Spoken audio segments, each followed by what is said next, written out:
La fosse crânienne antérieure.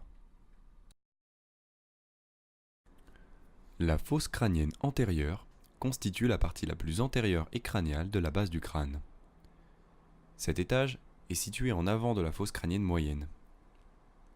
Elle réalise une frontière séparant les fosses nasales et la cavité orbitaire en bas et le cerveau en haut. Elle sert également de plancher aux lobes frontaux des hémisphères cérébraux. Cette fosse est formée principalement de l'os frontal, mais aussi d'une partie de l'os sphénoïde et de l'os ethmoïde. Ses limites sont constituées en avant par l'os frontal, en inférieur par le toit de l'orbite et en arrière par la petite aile du sphénoïde ainsi que les processus clinoïdiens antérieurs qui surplombent l'étage moyen de la base du crâne. Nous verrons donc dans cette vidéo l'anatomie de la fosse antérieure de la base du crâne en vue endocrâniale.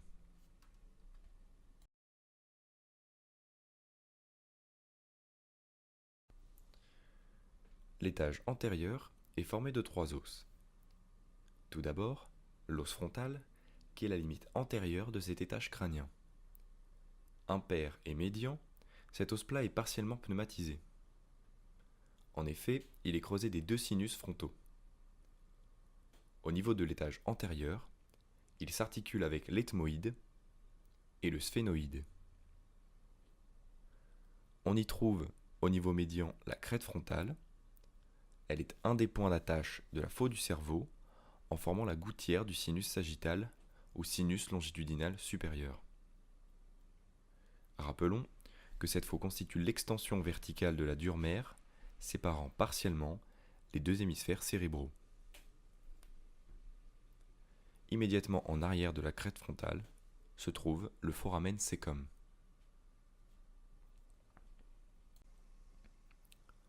Ensuite, l'os ethmoïde qui est médian. Il est composé de 4 parties. La lame verticale ou perpendiculaire, la lame criblée horizontale et 2 masses latérales non visibles sur cette vue. Sur cet os ethmoïde se trouve un deuxième point d'attache de la faux du cerveau. C'est l'apophyse Christagalli, qui est un processus en coin proéminent, triangulaire, vertical et impair qui fait partie de la lame perpendiculaire de cet os. Latéralement à la Christagalli se trouve la lame criblée, qui fait partie de la lame horizontale de l'ethmoïde.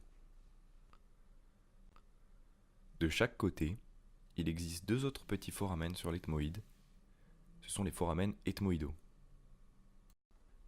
Enfin, l'os sphénoïde, partie centrale de la base du crâne, qui s'articule avec tous les autres os et peut se diviser en 4 parties. Le corps, les petites et grandes ailes, et les processus ptérygoïdes. Seul le corps, les petites ailes et les grandes ailes sont visibles sur une vue endocrânienne. À la base des processus clinoïdiens antérieurs que nous voyons ici, se trouvent les canaux optiques. La petite aile du sphénoïde participe à la limite postérieure de l'étage antérieur de la base du crâne.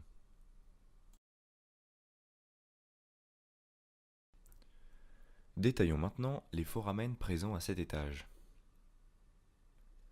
Tout d'abord, le foramen cecum. C'est un trou borgne creusé à la face endocrânienne de l'os frontal. Il se situe sur la ligne médiane juste en avant de l'apophyse Christagalli. Ce foramen est souvent imperméable, mais lorsqu'il est ouvert, il livre passage à la veine émissaire du nez vers le sinus longitudinal supérieur. Ensuite, la lame criblée de l'ethmoïde. Elle correspond aux foramen par lesquels passent les filets du nerf olfactif. Au niveau du toit des fosses nasales, il existe de nombreux petits canaux qui perforent cet os et sont indispensables au passage des filets du nerf olfactif. Il relie ainsi les fosses nasales au bulbe olfactif, constituant ainsi le premier nerf crânien. La finesse et la nature criblée de cette portion d'os la rend fragile. Il est donc important de noter qu'une fracture de l'étage antérieur de la base du crâne, et notamment de la lame criblée, peut entraîner une anosmie par lésion des filets olfactifs, une rhinorrhée cérébrospinale qui se définit comme la fuite de liquide cérébrospinal par la cavité nasale suite à une brèche ostéoméningée pouvant être à l'origine d'une méningite.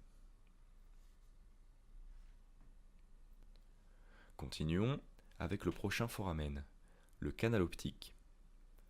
C'est un conduit qui perce l'os sphénoïde à l'arrière de chaque orbite.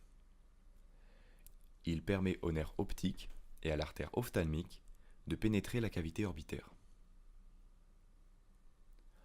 Enfin, les foramen ethmoïdaux antérieurs et postérieurs. Ils correspondent au passage des veines, artères et nerfs ethmoïdaux issus de la branche nasociliaire du nerf ophtalmique.